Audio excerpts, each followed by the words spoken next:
자, 오늘은 왜 사울은 추락했는가? 왜 사울은 추락했는가? 이 제목 가지고 우리 함께 말씀을 나눠보겠습니다. 여러분, 오늘 본문에 보면 주인공 한 사람이 나오죠. 자, 그 사람은 이스라엘의 초대왕이 됐던 사람입니다. 자, 그 사람이 누굴까요? 자, 바로 사울이었습니다. 여러분, 사울은요, 이스라엘 자손 가운데서 유일하게 선택돼서 이스라엘의 첫 번째 왕, 말 그대로 초대왕이 됐던 아주 특별한 영예를 누렸던 사람입니다. 도대체 이 사울이 어떤 사람이었길래 그런 특별한 영예를 누렸던 걸까? 자, 오늘 우리가 본문을 찬찬히 잘 관찰해 보면 이 사울이 어떤 사람이었는지를 대략적으로 우리들에게 말씀하고 있습니다. 자, 그러면 사울이 갖고 있는 몇 가지 특징들을 우리 한번 간략히 짚어보도록 하겠습니다. 여러분, 첫째로 사울은요, 집안이 대단히 좋은 사람이었습니다. 뭐가 좋았다고요? 집안이 굉장히 좋은 사람이었어요. 자, 우리가 시쳇말로 이런 표현을 자주 쓰죠. 집안이 빵빵하다, 이런 표현 쓰는데 사울이 그런 사람이었다는 겁니다. 자, 우리 본문 1절을 다 같이 한번 읽어볼게요. 시작. 베냐민 지파에 기스라 이름하는 유력한 사람이 있으니 그는 아비엘의 아들이요 스룰의 손자요 베로랏의 증손이요 아비아의 혼손이며 베냐민 사람이더라. 아멘. 그럼 이 구절에 보면 기스라고 하는 사람이 나오죠. 이 기스가 누구냐면 사울의 아버지입니다. 근데 그 아버지를 가르쳐서 뭐라고 얘기하냐? 유력한 사람이었다, 이렇게 나옵니다. 여러분, 유력하다는 뜻이 뭡니까? 무슨 뜻일까요? 힘이 있다는 거잖아요. 그 당시 유력한 사람은 정치적으로 경제적으로 힘이 있어서요, 어느 정도 영향력을 행사하는 사람이었던 것이죠. 여러분, 학자들에 의하면 이 기스는요, 아주 큰 목장을 운영하고 있었습니다. 주로 베냐민 지파 사람들은 목축을 많이 했거든요. 근데 그 목축을 통해서 이제 큰 성공을 거둔 사람이 기스였다는 겁니다. 그래서 정치적으로, 경제적으로 다른 사람들을 도울 수 있었고 어떤 영향력을 행사할 수 있는 그런 사람이었다는 거죠. 바로 이처럼 이 사울의 집안이 그런 집안이었다는 겁니다. 괜찮은 집안이었다는 것을 알게 됩니다. 자, 둘째로 사울은요, 외모가 굉장히 출중했습니다. 뭐가 좋았다고요? 외모가 좋았다는 거죠. 이 외모가요, 베냐민 지파에서만 좋았던 게 아니라 이스라엘 전체에서 가장 좋았다라고 성경은 말하고 있습니다. 우리 본문 2절 한번 볼게요. 다 같이 읽어보겠습니다. 시작. 기스에게 아들이 있으니 그의 이름은 사울이요 준수한 소년이라. 이스라엘 자손 중에 그보다 더 준수한 자가 없고 키는 모든 백성보다 어깨 위만큼 더 컸더라. 아멘. 여기 보니까 사울이 준수한 소년이다, 이렇게 나오죠. 근데 그 비교급이 나옵니다. 그게 뭐냐면 이스라엘 자손 가운데서 그보다 더 준수한 자가 없었다, 이런 말이 나와요. 여러분, 이 말이 무슨 말입니까? 이스라엘 12지파 가운데서 이 얼굴로 보면 사울이 원탑을 찍었다는 거죠. 사울보다 더 훌륭한 외모를 가진 사람이 없었다고 하는 겁니다. 그 정도로 이 사울의 외모는 매우 출중했다는 것을 알게 돼요. 게다가 여러분, 이 사울은요, 체격도 좋았죠. 자, 방금 읽은 이 2절에 보니까 모든 백성보다 어깨 위만큼 더 컸다, 이렇게 나오거든요. 여러분, 이것은 그 당시 사용했던 관용구입니다. 자, 그러면 어깨 위만큼 컸다는 말을 우리가 센티미터로 한 사람은 어느 정도가 될까요? 약 30cm 정도가 됩니다. 여러분, 그 당시 고대 이스라엘 이 성인 남자의 평균 키를 우리가 낮게 잡아서 한 160이라고 잡게 되면 사울의 키는 얼마였다는 겁니까? 190 정도가 됐다는 거죠. 여러분, 지금도 190은 굉장히 큰 키입니다. 그 당시에는 정말 크게 보였을 겁니다. 저는 180까지 크는 게 제 소원이었는데 제 소원과 바람대로 되지는 않았습니다. 그런데 우리 사울은 외모도 출중했고 키도 굉장히 좋았다는 것을 알게 됩니다. 여러분, 셋째로 이 사울은요, 매우 겸손한 사람이었다는 겁니다. 자, 이 사무엘이 이 사울을 찾아가서 당신은 이제 이스라엘의 왕이 될 겁니다, 이 소식을 알게 되는데 그때 이 사울이 정말 겸손하게 고백을 합니다. 자, 우리 그 다음 절 한번 보겠습니다. 우리 21절 다 같이 읽어볼게요. 시작. 나는 이스라엘 지파의 가장 작은 지파 베냐민 사람이 아니니까 또 나의 가족은 베냐민 지파 모든 가족 중에 가장 미약하지 아니하냐이까 당신이 어찌하여 내가 이같이 말씀하시나이까 하니. 네, 여러분, 여기 보니까 사울이 정말 겸손하게 말하고 있죠. 특별히 자기 가족을 어떻게 말하고 있습니까? 나의 가족은 베냐민 지파 중에서 가장 미약합니다. 이렇게 말하고 있죠. 근데 여러분 이건 사실이 아니죠. 우리가 방금 전에 1절 살펴봤잖아요. 1절에 뭐라고 나옵니까? 유력한 집안이었습니다. 베냐민 지파에서 힘이 있었고요. 영향력을 행사하는 그런 집안이었단 말이에요. 그럼에도 불구하고 저렇게 겸손하게 고백을 했다는 거죠. 여러분 사울은요 집안도 좋았고 외모도 좋았고 능력도 있었거든요. 보통 그렇게 되면 자기를 내세우고자 하는 이런 과시하는 마음이 앞서기 마련인데 여러분 사울은 그렇지 않았다는 겁니다. 저렇게 겸손하게 고백할 줄 아는 그런 사람이었다는 거죠. 자, 우리 마지막으로 하나만 더 보겠습니다. 자, 네 번째로 이 사울은요 굉장히 성실한 사람이었다는 겁니다. 어떤 사람이요? 성실한 사람이었다는 거예요. 오늘 본문에 보면 이 아버지 기스가요 사울에게 한 가지 부탁을 하게 돼요. 무슨 부탁이냐면 암나귀 몇 마리를 잃어버렸다는 겁니다. 그 암나귀를 좀 찾아와 달라 이렇게 얘기합니다. 그래서 사울이 이 종 한 명을 데리고요 이제 그 잃어버린 암나귀를 찾기 위해서 전심을 쏟는 것을 보게 돼요. 오늘 본문이 그걸 기록하고 있습니다. 자, 우리 4절 한번 보겠습니다. 다 같이 한번 읽어볼게요. 시작. 그가 에브라임 산지와 살리사 땅으로 두루 다녀 보았으나 찾지 못하고 살림 땅으로 두루 다녀 보았으나 그곳에는 없었고 베냐민 사람의 땅으로 두루 다녀 보았으나 찾지 못하니라. 아멘. 여러분 이 구절에 보니까 자주 나오는 표현이 있죠. 그게 뭐예요? 두루 다녀 보았다 이런 표현이 나옵니다. 여러분 두루 다녀 보았다 이 말이 무슨 말일까요? 어떻게 다녔다는 걸까요? 우리가 사전을 참고해 보면 빠짐없이 꼼꼼히 구석구석 수색했다는 의미입니다. 그러니까 여러분 여기 보면 여러 지역들이 나오거든요. 뭐 에브라임 산지도 나오고 살리사 땅으로 나오고 몇 개의 지역들이 나오는데 이 지역들을 우리가 이제 선으로 잇게 되면 그 거리가 나오거든요. 무려 그 거리가 70에서 80km 정도 됐다는 거예요. 굉장히 긴 거리를 막 찾아 헤매면서 그 나귀를 찾기 위해 도망간 나귀를 찾기 위해서 전심전력을 다했다는 것을 알게 돼요. 이처럼 여러분 이 사울은 아버지가 시킨 일에 최선을 다했던 사람이에요. 여러분 어떻게 보면 사울의 입장에선 그 잃어버린 암나귀 몇 마리 그 별게 아닐 수도 있거든요. 아버지가 큰 목장을 운영하고 있잖아요. 그 몇 마리 잃어버리는 거는 비일비재한 일입니다. 그냥 잃어버린 셈치고 넘어갈 수도 있거든요. 근데 그거를 아버지의 말에 순종하기 위해서 저렇게 열심을 다하는 사울 그 모습을 우리가 확인해 볼 수 있다는 겁니다. 이처럼 사울은 성실함과 책임감이 있었던 사람이었다는 겁니다.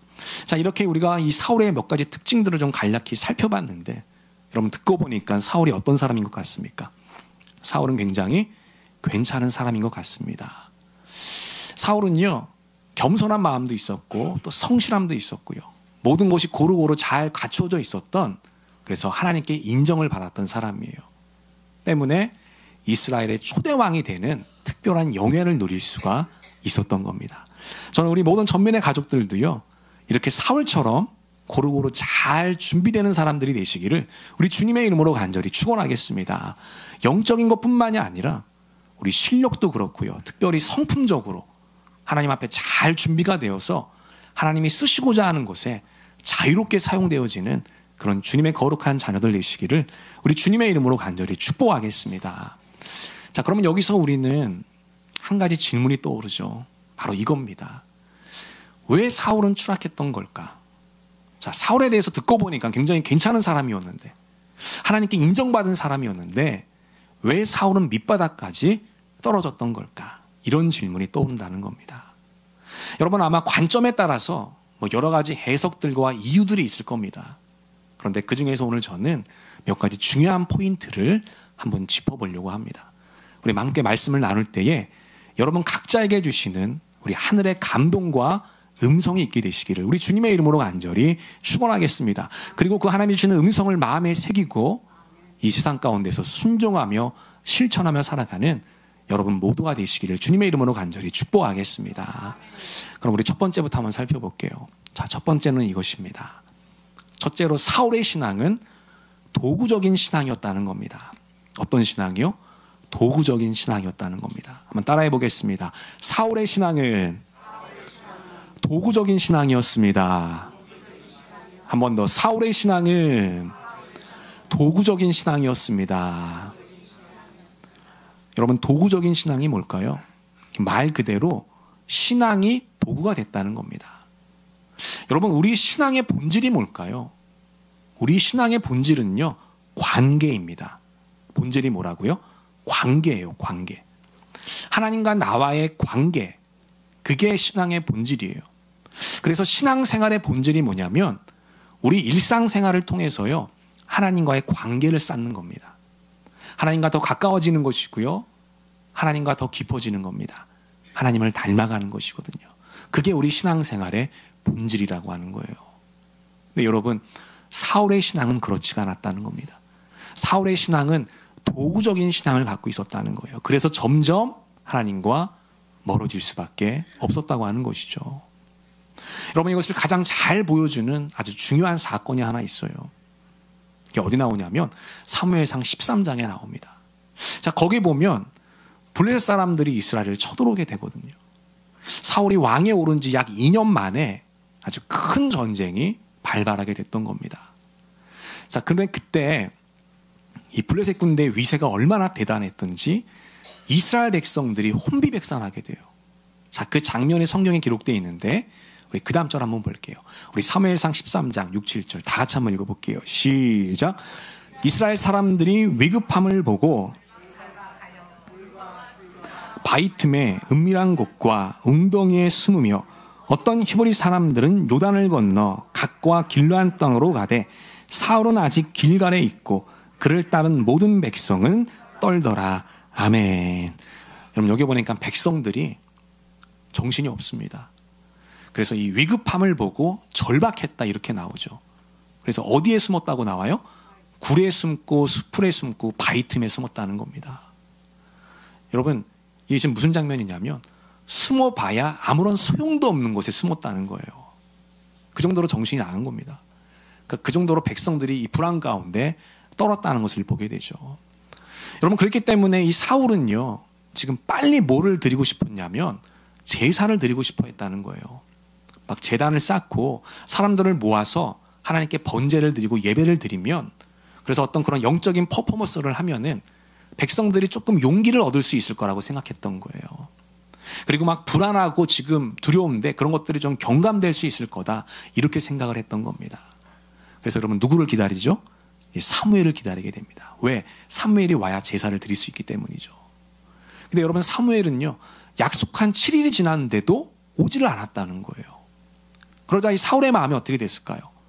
더 조급해졌다는 거죠. 그래서 결국 자기가 하지 말아야 될 일들을 하게 됐다는 겁니다. 직접 번제를 드리게 됩니다. 여러분, 참 놀라운 게 있어요. 그게 뭐냐면 번제가 끝나자마자 누가 나타나요? 사무엘이 나타났다는 거예요. 참 재밌는 장면입니다. 마치 어디서 지켜보고 있었다는 듯이 제사가 끝나자마자 사무엘이 나타나요. 이런 장면을 보면 이게 하나님의 어떤 믿음의 심판대였다는 것을 알게 되죠. 당연히 사무엘은 이 사울을 책망하게 되고요. 사울이 이렇게 변명을 하게 됩니다. 우리 그 다음 절 볼게요.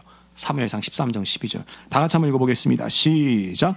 이러다가는 제가 주님께 은혜를 구하기도 전에 블레셋 사람이 길갈로 내려와서 칠 것 같은 생각이 들어서 할 수 없이 번제를 드렸습니다. 여러분, 이렇게 얘기를 했다는 겁니다. 이게 사울의 변명이에요. 근데 여러분, 이 변명을 우리가 좀 잘 보면 사울이 이 번제와 이 예배를 어떻게 생각하고 있는지를 알 수가 있습니다.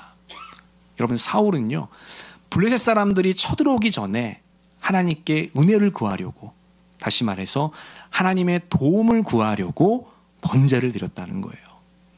그러니까 이 번제의 초점이 지금 어디에 맞춰져 있는 거죠? 그 도우심에 맞춰져 있는 거예요. 하나님의 도우심에 맞춰져 있는 겁니다. 번제를 빨리 드려야 하나님이 은혜를 베풀어 준다는 거예요. 번제를 빨리 드려야 하나님의 도우심이 임한다는 겁니다. 그러니까 이 사울은 이 번제와 이 예배를 어떤 승리를 쟁취하기 위한 도구로, 심지어 부적처럼 생각했다는 거죠. 여러분, 이것이 사울이 갖고 있었던 이 도구적인 신앙이었다는 겁니다. 여러분, 그러면 만약에 사울이 갖고 있던 신앙이 관계적인 신앙이었다면 어떻게 됐을까요? 도구적인 신앙이 아니라 관계적인 신앙을 갖고 있었더라면 어떻게 됐을까요? 사울은요, 끝까지 기다렸을 것입니다. 왜 끝까지 기다릴 수 있었을까요? 자, 바로 이것이 있기 때문이에요. 하나님과의 깊은 관계에서 나오는 확신과 신뢰가 있기 때문입니다. 우리 다 같이 한번 읽어볼까요? 시작. 하나님과의 깊은 관계에서 나오는 확신과 신뢰가 있기 때문입니다. 여러분, 사울의 신앙이 관계적이었다면 사울은요, 끝까지 기다렸을 겁니다. 8일도 기다리고요, 9일도 기다리고요, 10일도 기다렸을 거예요. 아니, 사울은 하나님의 어떤 특별한 조치가 있을 때까지 하나님을 믿고 신뢰하면서 기다렸을 거예요. 근데 여러분, 사울은 그렇게 되지 못했다는 것이죠. 저는 우리 모든 전면의 가족들이요, 이런 관계적인 신앙을 추구하며 살아가게 되시기를 우리 주님의 이름으로 간절히 축원하겠습니다. 여러분, 우리가 어떤 하나님의 어떤 능력, 어떤 도우심, 어떤 축복, 물론 이것도 좋은 것들이죠. 근데 거기에 우리의 마음을 다 쏟는 것보다는 어디에 우리의 중심을 쏟아야 된다? 하나님과의 관계의 중심을 더 쏟아야 한다는 겁니다. 오늘 여러분들의 신앙은 어떻습니까? 오늘 나의 신앙은 어떻습니까? 오늘 나의 신앙의 지향점은 무엇입니까? 오늘 나는 하나님의 능력에 맞춰져 있습니까? 하나님의 도우심에 맞춰져 있습니까? 하나님이 주시는 어떤 축복이나 은혜에 맞춰져 있습니까? 물론 그것은 좋은 것입니다. 때로는 우리의 신앙에 거기에 맞춰져 있어야 할 때도 있어요. 그러나 그보다 더 본질적인 것은 그게 아니라 뭐다? 하나님과의 관계를 쌓는 일에 더 우리의 중심을 쏟아야 한다는 것이에요. 저는 저를 포함해서 여러분 모두가 그렇게 되시기를 우리 주님의 이름으로 간절히 축원하겠습니다. 여러분, 우리가 하나님과의 관계가 끈끈해지면, 견고해지면은요, 그 안에서 믿음이 나오거든요. 그래서 결국 그 믿음을 통해서 우리는 하나님의 능력과 축복은 덤으로 경험할 수가 있게 되는 것이에요. 자연적으로 딸려 들어오게 되는 것입니다. 그래서 우리가 신앙생활에 우선순위를 잘 세워야 되는 것이죠. 하나님의 어떤 은총이나 도우심, 능력, 이것이 아니라 하나님과의 관계에 집중하는 그런 우선순위가 있게 되시기를, 또한 그런 우선순위가 회복되는 우리 모든 전민의 가족들이 되시기를 우리 주님의 이름으로 간절히 축원하겠습니다. 사울은 그걸 실패했던 거예요. 그래서 점점 추락하는 인생을 살 수밖에 없었다고 하는 것입니다. 자, 이제 두 번째를 한번 살펴보겠습니다. 자, 두 번째는 바로 이것이죠. 사울은 부정적인 집착에 사로잡혀 있었다는 거예요. 어디에 사로잡혀 있어요? 부정적인 집착에 사로잡혀 있었다는 겁니다. 그래서 저 부정적인 집착에 사로잡혀 있었어요. 점점 사울의 인생은 몰락하게 됐다는 겁니다. 여러분, 사울은요, 아침마다 일어나면 한 사람을 떠올립니다. 누굴 떠올렸을까요? 자기 아내를 떠올렸을까요? 자기의 자녀들을 떠올렸을까요? 아니요, 다윗을 떠올렸습니다. 왜 떠올렸을까요? 사랑해서 떠올렸을까요? 그게 아니거든요. 미워했기 때문에 떠올렸어요. 매일매일 눈만 뜨면 다윗을 생각하면서요, 어떻게 하면 이놈을 죽일 수 있을까? 어떻게 하면 이놈을 사로잡을 수 있을까? 어떻게 하면 이놈의 뒤통수를 칠 수 있을까? 이것만 생각했다는 거예요. 성경이 그걸 얘기하고 있습니다. 우리 사무엘상 23절 14절 다 같이 한번 읽어볼게요. 시작. 다윗은 광야 요새에 머물기도 하고 십광야의 언덕에도 있었습니다. 사울은 날마다 다윗을 찾아다녔지만 하나님께서는 다윗을 사울의 손에 넘겨주시지 않았습니다. 여러분, 이 구절에 보니까 사울은 날마다 이 다윗을 찾아다녔다, 이렇게 말하고 있어요. 날마다 찾았대요. 날마다. 여러분, 한번 생각해 보십시오. 사울은 지금 왕이잖아요. 이 왕의 공무가 얼마나 많겠습니까? 얼마나 많은 일들이 있었겠어요. 요즘 말로 표현하면 얼마나 많은 회의들이 있었겠습니까? 또 해결해야 될 문제들이 얼마나 산적해 있었겠습니까? 돌보고 살펴야 될 여러 가지 일들이 있었을 겁니다. 근데 그 모든 일을 다 제쳐놓고 누구 하나만 찾아다녔다? 다윗 하나만 매일같이 찾아다녔다는 거예요. 이런 장면을 보면 이 사울에 갖고 있는 집착이 얼마나 강력했는지를 우리가 알 수가 있습니다. 여러분, 우리가 한번 예를 들어 볼게요. 만약에 우리가요, 매일매일 어떤 한 사람을 미워하고 증오하고 그를 상대로 분노하고 있는 생각을 갖고 있다고 생각해 보세요. 심지어 그를 막 죽이고 싶고 해코자 하고 싶은 생각이 우리 안에 매일매일 있다고 한번 생각해 보세요.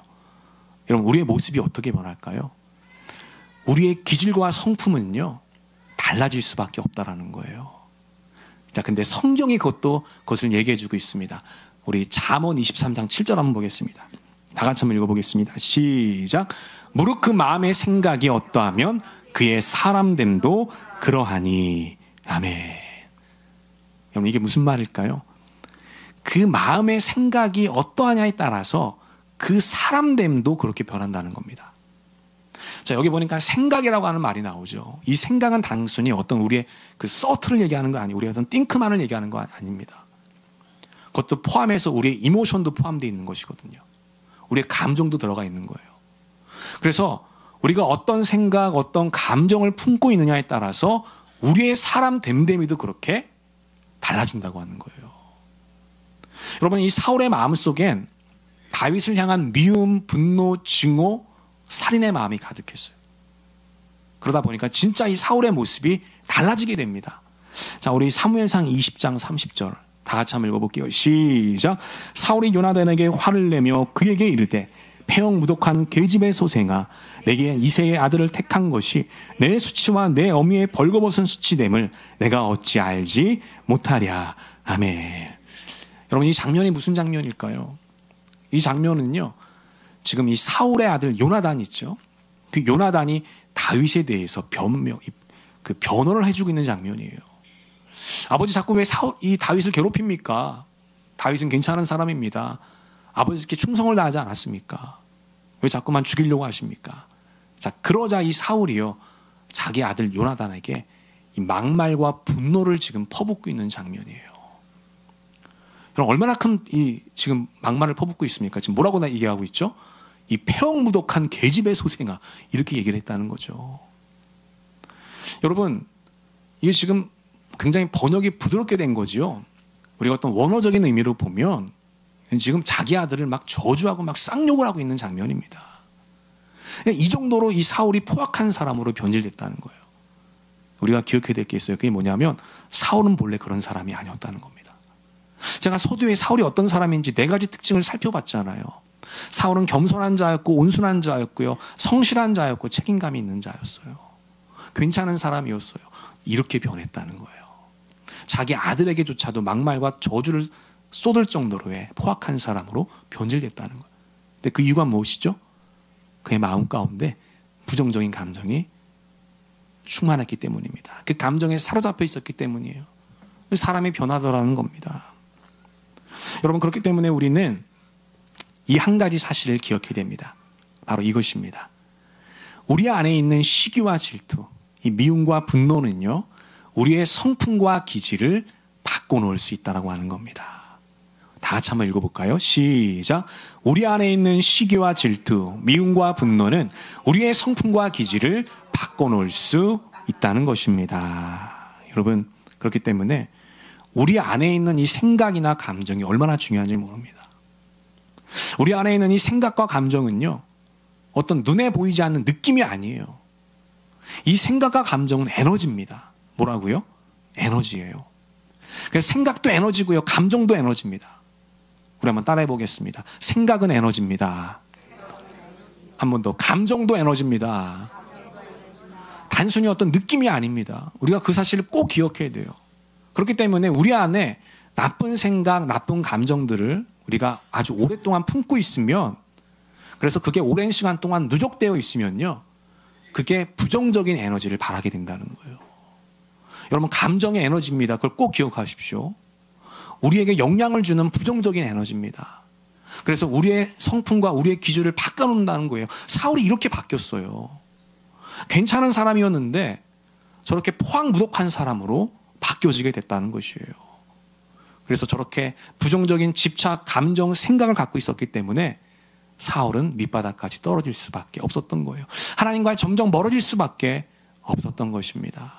저는 우리 모든 전면의 가족들이요, 좋은 생각, 좋은 감정을 여러분 회복할 수 있게 되시기를 우리 주님의 이름으로 간절히 축원하겠습니다. 여러분들 안에 좋은 생각, 좋은 감정들이 있을 때 그때 어떤 에너지가 발하는 겁니까? 좋은 에너지가 나오는 거예요. 선한 에너지가 나오는 겁니다. 그때 여러분들의 눈빛이 바뀌는 것이고 표정이 바뀌는 것이고요. 여러분, 눈빛과 표정이 바뀌면 뭐가 바뀔까요? 인생이 바뀌는 것입니다. 그런 은혜가 있게 되시기를 주님의 이름으로 간절히 축원하겠습니다. 새롭게 시작하는 이번 한 주 하나님이 부어주시는 좋은 생각, 좋은 감정으로 충만하게 되시기를 우리 주님의 이름으로 간절히 축원하겠습니다. 그래서 선한 에너지를 가지고 살아가시면서 여러분 주변 사람들에게도 좋은 영향력을 끼치는 하나님의 거룩한 자녀들이 되시기를 우리 주님의 이름으로 간절히 축복하겠습니다. 아멘. 우리 기도하겠습니다.